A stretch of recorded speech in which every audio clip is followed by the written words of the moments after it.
pala ngayon tayo dito. Oy, may multo, may multo. Yes, tara guys. Pabayan na natin yun. Ewan guys kung sino yun. Tara guys, punta natin dito.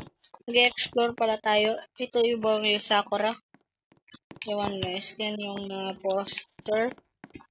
Tapos yan guys, yung second floor. Punta muna tayo sa kwarto. Yan guys, maganda naman dito sa kwarto nila. May espada. Yan. Nagkakay ka ng test paper, ganyan. Yan. Ito naman yung sa ating pinuntahan ngayon. Ito naman tayo sa ilalim. Ito naman ay ating pagkainan. May kusina. Yan, kusina.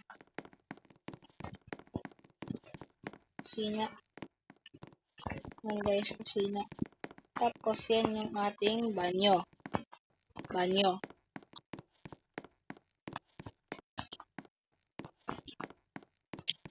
dito guys. Tapos wala na nun guys. And thank you for watching.